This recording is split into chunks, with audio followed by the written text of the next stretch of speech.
Sandy Duncan, the woman who did not need perfect eyes to create magic. With only one eye still able to see, she could still fly and make millions of viewers believe that conquering gravity and even fate itself was entirely possible. Forever associated with the role of Peter Pan, Sandy Duncan did not simply soar across the Broadway stage. She flew into the memory of an entire generation, carried by a kind of light that cannot be seen with the naked eye, only felt by the heart. Yet the brighter she shone, the crueler the rumors about her fake eye became. People looked into those eyes and believed they understood everything, but they never knew that the light they admired came at the cost of half a world that Sandy Duncan would never be able to see again. Behind that smile lay a secret that shaped Sandy Duncan's entire being, a turning point that not only took away her sight, but also carried the bitter wounds of a lifetime. What truly defines beauty? A flawless face, or a soul that never learns to surrender? The light within Sandy Duncan did not begin in a glamorous place. It was lit in New London, Texas, a small oil town so tiny that after a few houses and a handful of church steeples, there was simply no more town. As Sandy once described it, the place consisted of a veterans hall, a grocery store, a drugstore, a bank, then church after church, and finally, the town's edge fading into nothing. A place where, if someone dared to dream of something bigger, they had to invent their own reason to believe that dream was real. Her parents, Mansell Ray Duncan and Sylvia Duncan, owned a small gas station and worked relentlessly to support their family. They were not rich in money, but they were rich in something else: faith in their daughter. They quickly realized that Sandy did not merely enjoy performing, she transformed whenever she stood before an audience.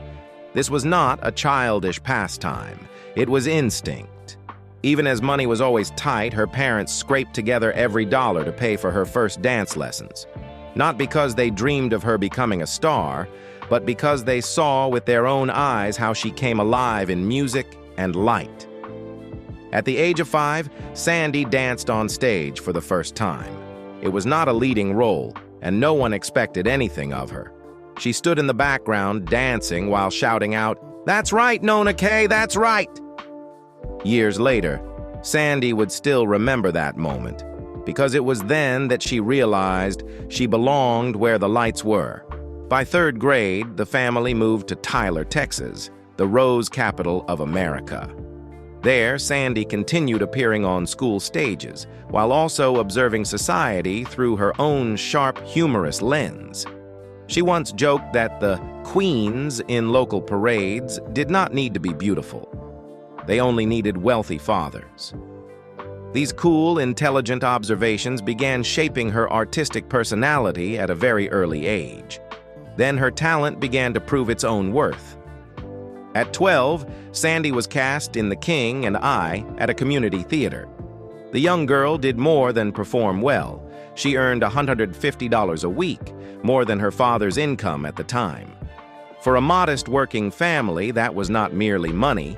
It was the first signal that Sandy was not chasing a foolish fantasy. Audiences were paying to see her. Early success opened the next door, a college scholarship in dance and theater. Sandy entered college with her path seemingly mapped out, but after just 1 year, she walked away. Because she understood something that does not require age to realize. Her path did not lie within classroom walls. Sandy did not want to learn how to become an artist. She wanted to be one. And that decision led her to the most important moment of her youth. A moment that marked the end of a childhood filled with practice light and preparation, and the beginning of her step into the true spotlight.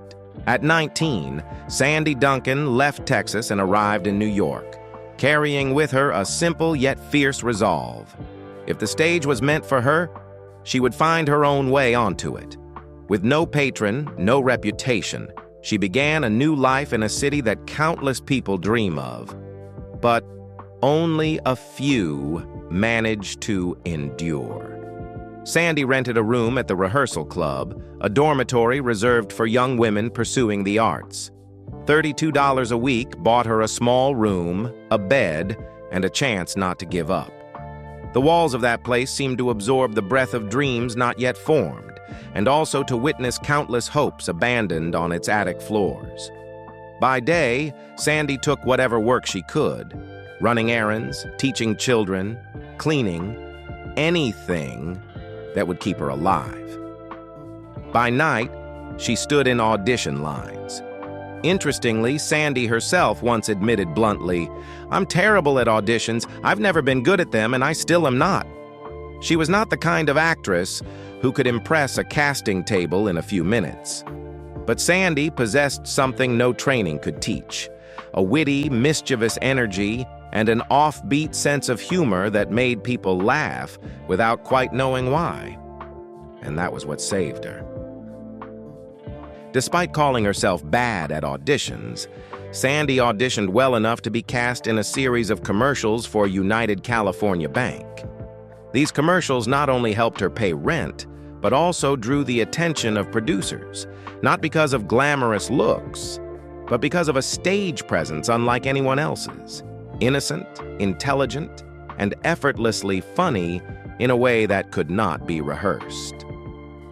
In the mid-1960s, Sandy set foot on Broadway for the first time with a small role in a revival of West Side Story. It was not a leading part, nor a sudden breakthrough, but it was the moment the doors of the grand stage cracked open, the first time Sandy stood where she had always believed she belonged. From an unknown girl in a foreign city, Sandy became a name some directors began to notice. And when Broadway saw her, it did not just see an actress, it saw a style. In 1968, Sandy was cast as Kim in the Broadway production of The King and I, a strange loop of fate, as the same musical had once been the very role that brought a 12-year-old Sandy onto a community stage in Texas. This time, she was no longer a practicing child, but a young actress with enough confidence to stand alongside Broadway's seasoned names. The applause then was not as thunderous as it would later become, but it was enough for Sandy to understand this. The path she had chosen, however winding and unforgiving, was beginning to answer her with real presence. From her very first roles, Sandy never overwhelmed audiences with flawless beauty or the regal poise typical of many stage stars of her era. Her appeal came from the opposite place, an innocent, mischievous energy laced with a genuinely playful wit. Audiences did not simply watch Sandy perform, they believed every movement, every glance, as if she had been born to tell stories through her body. Then, in 1979, Broadway witnessed a phenomenon. In the revival of Peter Pan, Sandy did not merely play the boy who refused to grow up. She became Peter Pan.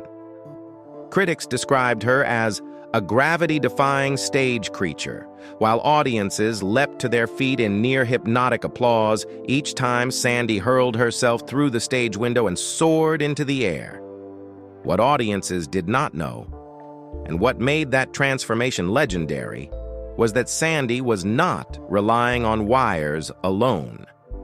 Flying by Foy, the legendary name in theatrical flight, custom designed a system of pulleys, tracks, and counterweights exclusively for her. So complex that a split-second miscalculation could have sent Sandy straight into a wall. Every performance became a silent tennis match between the technician and Sandy's body, with the wire operator constantly predicting and chasing the rhythm of her flight. And then something strange happened. No one saw the wires. They saw only her flying. Not everyone can fly, but Sandy did it 554 times, and the most astonishing thing was this: not a single performance was judged as poor. Not a single moment made the audience feel that she ever came back down to earth, in any sense of the word. Children in the theater believed Peter Pan was real, while professionals conceded that no one had ever flown so beautifully on an American stage. Broadway had seen many Peter Pans, but only one made people believe that flight was not a technique, but an act of will. From that moment on, Sandy Duncan was no longer a promising actress. She became an icon. But Sandy Duncan did not only fly on stage. While Broadway's applause had yet to fade, she did what very few stage stars dared to do at the height of their careers. She crossed over to television, a world with no wires, no roaring auditorium, and no pixie dust to save you if you failed. This was not a casual detour.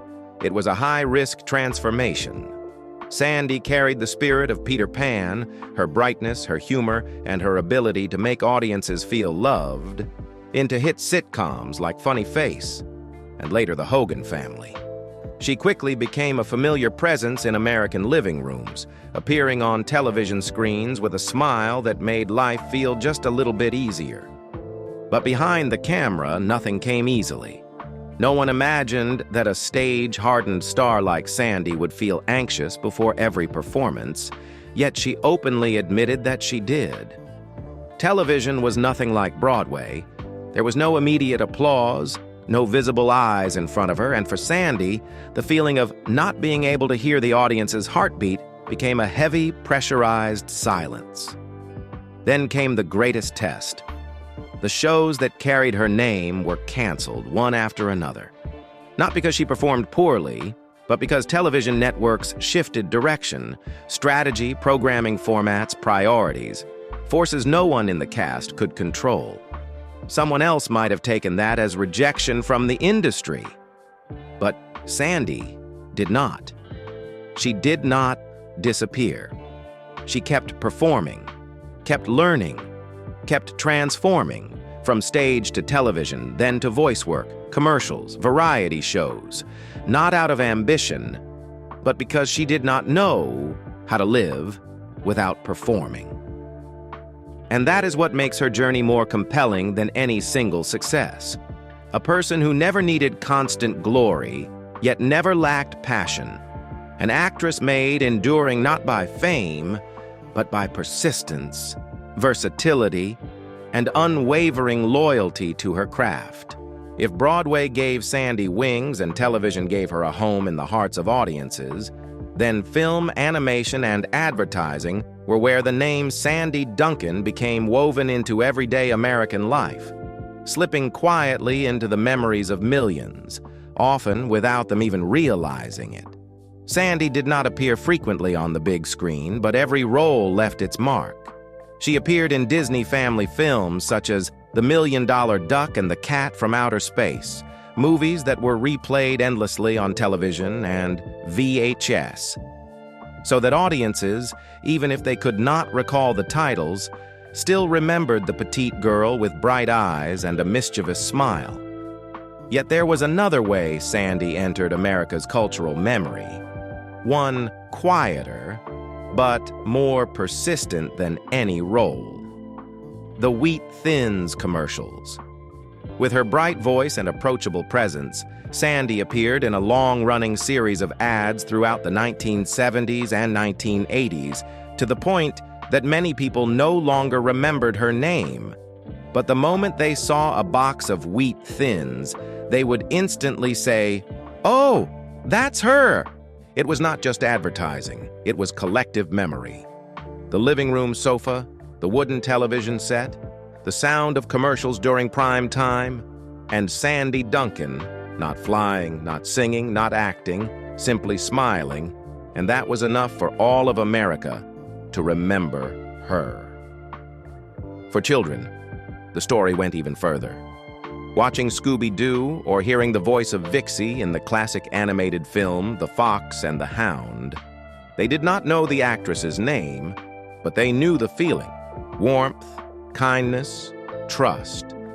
And only when they grew up did they realize it was Sandy Duncan's voice. That breadth of presence from stage, television, film, animation to a simple, crisp cracker turned Sandy into more than a star. It made her a piece of cultural memory, a name that needs no introduction, just a glance, just a sound, and it returns. Some artists need only one role to be remembered. But for Sandy Duncan, every phase of her career opened a new door. And behind each door, people found yet another version of her. On Broadway, when Sandy soared as if gravity were only a rumor, critics were left with a question that had no answer. How many years does it take for a Peter Pan like this to appear? That was when Tony came knocking, not as a prize, but as an acknowledgement that her talent did not belong to the ground. On television, where the camera is colder than any auditorium and leaves no place to hide small mistakes, Sandy made audiences laugh, then fall silent, then wait for her next appearance. Emmy did not come by luck, but because people recognized this. She did not just make audiences believe in another world, she made them believe in the life they already had. Then came the Golden Globe, a gentle reminder that even if film was never her primary destination, Sandy could still leave footprints on ground she never claimed as her own. No one could fit Sandy Duncan into a single professional box. She was not just a television actress, not just Peter Pan, not just a commercial face. Each nomination was not a medal, but proof that no matter the stage, the context, or the way the story was told, Sandy held on to one constant. She never stopped. If her career had to be described in a single image, it would not be a straight line or a steep climb, but a rising curve, strange and unpredictable, like the trajectory of someone who once learned how to fly and from that moment on, never walked again. In 1972, while Broadway was still mesmerized by Sandy Duncan's tireless energy, she was fighting an enemy no one could see. The headaches came like hammer blows, so violent that she was forced to stop performing mid-show. Then the vision in her left eye began to fade, as if a dense fog were descending, swallowing the stage lights she had once considered her reason for living. At that time, medicine had no CAT scans or MRIs. There were no guiding medical images, no clear answers, only a growing sense of fear inside a body that seemed born to fly. Eventually, doctors were forced to open her skull and discovered what had been silently dismantling Sandy's life, a benign brain tumor located directly behind her left eye, in a position so bizarre that Sandy herself would later call herself a medical oddity. The tumor had to be removed immediately, or Sandy would lose her sight entirely. There was no choice, no retreat, no guarantee of what came next. The surgery was successful, but only halfway. To save her life, doctors were forced to sever the left optic nerve. In a single moment, Sandy Duncan, the woman who had made audiences believe humans could fly, lost all vision in one eye. If the story ended there, it would already be tragic.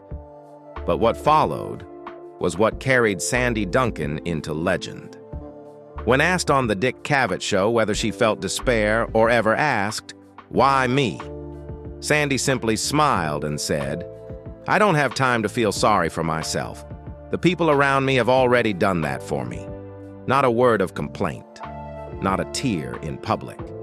In the weeks after surgery, Sandy had to relearn how to live with half her vision. Depth perception gone, spatial awareness unreliable. Simple acts, like walking downstairs or opening a door, became challenges.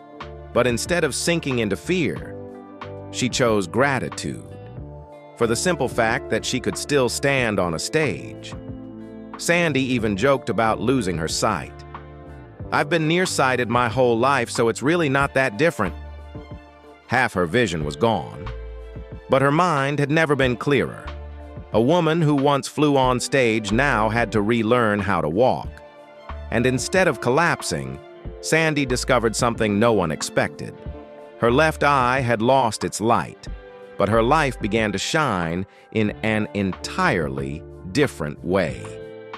From that surgery, Sandy understood that art does not live in the eyes, but in the will to keep standing before an audience, even when part of one's world has fallen into darkness.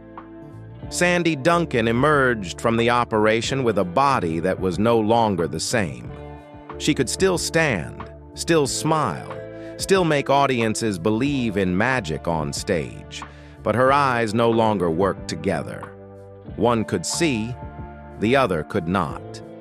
For an ordinary person, that alone would have been a catastrophe, let alone for a star who so often became the focus of public gaze. Now every look directed at her carried judgment, scrutiny, suspicion.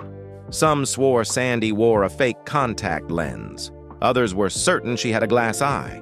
The tabloids raced to sensationalize it, and a single backstage photo of her wearing an eye patch was enough to turn rumor into something that felt almost true. But the truth was simpler and stronger. Sandy never replaced her eye. She kept the eye that could no longer see, as if preserving a piece of memory, a piece of dignity, and a piece of truth that no one else had the right to define for her. One reality could not be denied. After the surgery, Sandy Duncan could still see with her remaining eye, but she could no longer orient herself precisely. Depth perception was gone.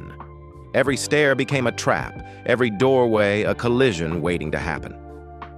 Small accidents, insignificant to most people, became silent blows that cut straight into the self-respect of an artist who once flew through the air.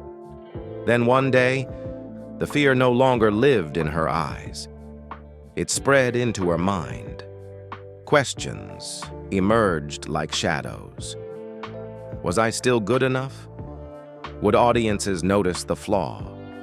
How long before I could no longer hide it? That was when Sandy fell into clinical depression, a condition no one can see, yet one capable of destroying more than any brain tumor. She needed medication, therapy, and time to relearn how to live inside a body she no longer trusted. In that fragile moment, the most precious thing did not disappear: faith. She prayed, clinging to her Christian belief as the only thread still tying her to the ground. That faith helped her understand that sometimes God does not take away what we possess, but teaches us how to see correctly. Yet faith was not the only thing that lifted her up. There was another place, calmer and steadier: her family. Sandy met Don Correa on stage when the two were working together in Broadway musicals in the late 1970s. At that time, Sandy had just undergone surgery that permanently took away half of her vision, while Don was a dancer-choreographer known for his rare patience. They began with shared steps, rehearsing side by side, and gradually realized that they were not only finding the right rhythm in music, but also the right person in life. They married in 1980, without noise, without scandal, without vows dressed in ornate words, only with a simple, irreplaceable choice: to walk together, whether ahead lay bright lights or darkness. It was the turning point that shifted Sandy's life into a different tempo, quieter, deeper, and safer. More than 40 years together, they were never a glamorous Hollywood couple. They were two artists using love to fill the spaces that fame could never reach. When psychological illness resurfaced, nights when her eyes were open but her mind sank deep into darkness, Don never asked why. He was simply there, silent, steadfast. Like the cables that once held Sandy aloft during her Peter Pan years, Don held her back from falling into a mental abyss. Then came their two sons, Jeffrey and Michael, born through the 1980s, followed by grandchildren. They did not merely fill the house, they filled the spaces the stage lights left behind. For Sandy, this was not a role. This was the part of life she was finally allowed to live fully. And that family became proof that Sandy Duncan's life was not measured only by the number of roles, the rounds of applause, or the times she flew across a stage, but also by hugs, laughter, and dinner tables surrounded by loving eyes. If the stage was where Sandy learned how to fly, then family was where she finally landed. There, no one cared how her eyes saw. They saw only a mother, a wife, a grandmother, who never stopped shining. It was an ordinary family, imperfect, yet deeply precious. In truth, few people know that before finding the safest harbor of her life, she had already endured 2 heartbreaks. Her first marriage, to Bruce Scott, 1968 to 1972, took place when Sandy was very young, her fame rising, and her heart still unaware of what truly sustains a lasting relationship. It was a fairy tale love, but only while the stage lights were glowing. As her career accelerated, everything else in her life began to slow. That love could not withstand the relentless rhythm of show business, and it ended like a performance that never found its final scene. Not long after, Sandy tried again with Thomas Calcaterra, 1973 to 1979. But if the first marriage collapsed because of youth, the second broke down because of misalignment.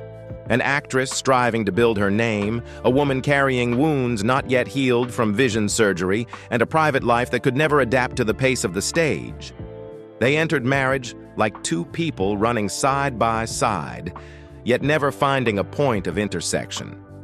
Only when she met Don Correa, who always walked beside her in the right rhythm, did Sandy finally understand. Those doors that had closed before were not failures, but part of the journey. Sandy Duncan's journey left a mark far beyond her roles. The most important thing she proved to the artistic world was this: disability does not equal limitation. In an era when show business treated physical appearance as a matter of survival, an artist who had completely lost vision in one eye should have vanished from the stage. Sandy did the opposite. She continued to perform, sing, dance, and fly on stage as before, forcing audiences and industry professionals alike to re-examine their own prejudices. That influence did not stop within Broadway theaters. Sandy helped open a new way of thinking about casting, that an artist does not need to be physically perfect to be given opportunity. Because of figures like her, later generations of artists with disabilities, most notably Marlee Matlin, entered the industry with fewer barriers and were judged by their abilities rather than their physical condition. Beyond the stage, Sandy also became an ambassador for the American Academy of Ophthalmology, supporting and speaking out for people living with vision loss. That a star who once lived under the brightest stage lights chose to stand beside those often left behind gave her voice a rare and powerful weight. For this reason, Sandy Duncan's legacy is not confined to Peter Pan or the applause that once shook theaters. It lies in how she changed the standard, so that artists with disabilities are no longer seen as anomalies, but as a natural part of the stage and television. Today, at the age of 79, Sandy Duncan still holds her ground on stage. Though she no longer appears as frequently as she did in her prime, she continues to take part in theatrical productions and performance events on a selective basis, proof that her love for the arts has never left her. During the COVID-19 pandemic, when theaters closed and the world came to a standstill, Sandy found ways to adapt. She began appearing in short videos filmed at home, singing, joking, performing small skits, sometimes alongside her husband Don Correa and other family members. Those simple clips reminded audiences of something essential. For Sandy, a stage is not a place. It exists wherever she can laugh out loud. Beyond her artistic life, Sandy's present-day routine is calm and grounded. She lives with Don in California, enjoying her roles as a mother and grandmother. Recent interviews reveal a woman at peace with where she is. no longer chasing fame, no longer feeling pressured to preserve the spotlight, but simply wanting to live in alignment with what brings her joy: singing, storytelling, and being with the people she loves. Notably, despite having vision in only one eye, Sandy continues to maintain a disciplined physical routine, preserving a level of agility that many find remarkable. She has acknowledged that limited vision makes activities requiring balance more difficult, but she has never treated that as a reason to stop. This has led many publications to describe her as living proof of a simple idea.